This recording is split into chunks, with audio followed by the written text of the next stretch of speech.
ময়মনসিংহের শহীদ পরিবারকে আর্থিক সহায়তা দিচ্ছে জুলাই শহীদ স্মৃতি ফাউন্ডেশন। এ নিয়ে আরো জানাতে নগরীর টাউন হল তারেক অডিটোরিয়াম থেকে যুক্ত হচ্ছেন সহকর্মী ইলিয়াস আহমেদ।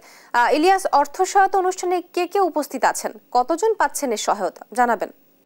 অর্থ সহায়তা প্রদান অনুষ্ঠানে কিছুক্ষণ আগেই কিন্তু বৈষম্য বিরোধী আন্দোলনের অন্যতম সমন্বয়ক সার্জিস আলম তিনি কিন্তু উপস্থিত হয়েছেন। অর্থাৎ তাকে ঘিরে মানুষের মধ্যে যে উৎসাহ, উদ্দীপনা এবং মানুষের মধ্যে সাহস সেটি কিন্তু আমরা দেখেছি এবং তাকে ইতিমধ্যেই কিন্তু ময়মনসিংহের যে সমন্বয়করা আছে তারা কিন্তু ইতিমধ্যেই তাকে বরণ করে নিয়েছেন। অর্থাৎ বলা যায় যে তারেক স্মৃতি অডিটোরিয়ামে কিন্তু কিছুক্ষণের মধ্যেই যে জুলাই শহীদ স্মৃতি ফাউন্ডেশনের উদ্যোগে যে আর্থিক সহায়তা অনুষ্ঠানটি সেটি কিন্তু কিছুক্ষণের মধ্যেই শুরু হবে এবং সেখানে কিন্তু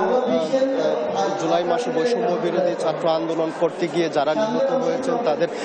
পরিবারের স্বজনরা কিন্তু ইতিমধ্যেই তারা উপস্থিত হয়েছেন এবং আমরা অনুষ্ঠানের মাধ্যমে জানতে পেরেছি যে 55 জন শহীদ পরিবারের হাতে কিন্তু আর্থিক অনুদান প্রদান করা হবে এবং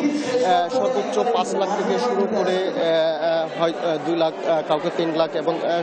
সকলকেই কিন্তু পর্যায়ক্রমে 5 লাখ টাকা করে প্রদান করা হবে। আমাদেরকে নিশ্চিত করা হয়েছে এবং আমরা দেখেছি ইতিমধ্যেই কিন্তু প্রশাসনের ঊর্ধ্বতন কর্মকর্তা যারা আছেন তারাও কিন্তু ইতিমধ্যেই এই অনুষ্ঠানস্থলে উপস্থিত হয়েছেন এবং অতিরিক্ত বিভাগীয় কমিশনার ইউসুফ আলী এবং জেলা প্রশাসক মফিদুল আলম সহ অন্যান্য ঊর্ধ্বতন কর্মকর্তারা কিন্তু তারা ইতিমধ্যেই অনুষ্ঠানস্থলে উপস্থিত হয়েছেন এবং সার্জিস আলমের সাথে কিন্তু তারা কৌশল বিনিময় করছেন সেই বিষয়টি আমরা লক্ষ্য করেছি এবং সার্জিস আলম তারেক স্মৃতি অডিটোরিয়ামে উপস্থিত হওয়ার পর ধরেই কিন্তু তিনি একটি শুভেচ্ছা বক্তব্য দিয়েছেন এবং সকল শহীদদের প্রতি কিন্তু বিনম্র শ্রদ্ধা জানিয়েছেন এবং বলেছেন যে এই যে নতুন বাংলাদেশ সেটি কিন্তু এই শহীদদের রক্তের বিনিময়ে কিন্তু আজকের নতুন বাংলাদেশ সেটি অর্জিত হয়েছে এবং আগামীর বাংলাদেশের যে সুন্দর যাত্রা সেটিকে ধরে রাখতে কিন্তু তারা আপ্রাণ চেষ্টা করবেন সেই বিষয়টিও কিন্তু তারা বলছিলেন এবং আমরাও কিন্তু দেখছি যে এখানে কিন্তু স্থানীয়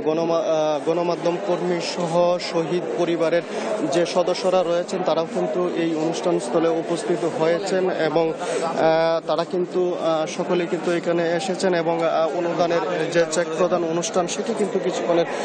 মধ্যেই শুরু হবে এবং সেই ইতিমধ্যেই কিন্তু তাদের যে আনুষ্ঠানিকতা সেটি কিন্তু শুরু হয়েছে এবং আমরা যদি একটু আমরা যুক্ত হতে চাই যে এখানে কিন্তু একটি অনুষ্ঠানটিকে ঘিরে কিন্তু একেবারেই যে আইন শৃঙ্খলা বাহিনী সেটি কিন্তু নিরাপত্তা ব্যবস্থা জোরদার করা হয়েছে এবং কিছুক্ষণ পরেই কিন্তু তাদের যে মূল আনুষ্ঠানিকতা সেটি কিন্তু শুরু হওয়ার কথা রয়েছে। সেই বিষয়টি কিন্তু আমাদেরকে শহীদ পরিবারের পাশে বাংলাদেশ এবং জুলাই শহীদ স্মৃতি ফাউন্ডেশনের পক্ষ থেকে সেই বিষয়টি কিন্তু নিশ্চিত করা হয়েছে এবং আমরা দেখেছি ময়মনসিংহ বিভাগের যে বৈষম্য আন্দোলনে শহীদ হয়েছিলেন যারা তারা কিন্তু সেই অনুষ্ঠানে যোগ দিয়েছেন এবং পরিবারের কথা শোনার জন্য কিন্তু আগ্রহে তারা অনুষ্ঠান 11টার দিকে শুরু হওয়ার কথা থাকলেও কিন্তু সকাল 9টা সাড়ে 9টার দিকে কিন্তু অতিথিরা বিভিন্ন জেলা থেকে তারা কিন্তু ময়মনসিংহে এসেছেন এবং তারা কিন্তু রেজিস্ট্রেশনের মাধ্যমে তারেক স্মৃতি অডিটোরিয়ামে প্রাঙ্গণে কিন্তু তারা এসেছেন এবং তারা কিন্তু তাদের যে পরিবারের অন্যান্য সদস্য রয়েছে সকলকে নিয়ে কিন্তু তারা এখানে আমরা দেখেছি যে ময়মনসিংহের ঊর্ধ্বতন প্রশাসনের যে ঊর্ধ্বতন কর্মকর্তারা রয়েছেন তারা কিন্তু ইতিমধ্যেই সেই অনুষ্ঠান স্থলে এসেছেন এবং ইতিমধ্যেই তারা কিন্তু অনুষ্ঠান স্থলে এসেছেন এবং কিছুক্ষণের মধ্যেই কিন্তু তাদের যে আর্থিক সহযোগিতার প্রধান অনুষ্ঠানের কার্যক্রম সেটি কিন্তু শুরু হবে এবং শহীদ পরিবারের বেশ কয়েকজনের সঙ্গে কিন্তু আমরা কথা বলেছিলাম। তারা বলছেন যে এই যে আর্থিক অনুদান এবং তাদেরকে যে সম্মান দেওয়া হচ্ছে সেটি কিন্তু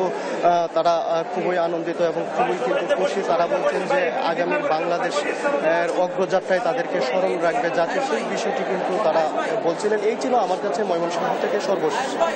আপনাকে ধন্যবাদ ইলিয়াস। ময়মনসিংহের টাউন হল তারেক অডিটোরিয়াম থেকে যুক্ত ছিলেন সহকর্মী ইলিয়াস।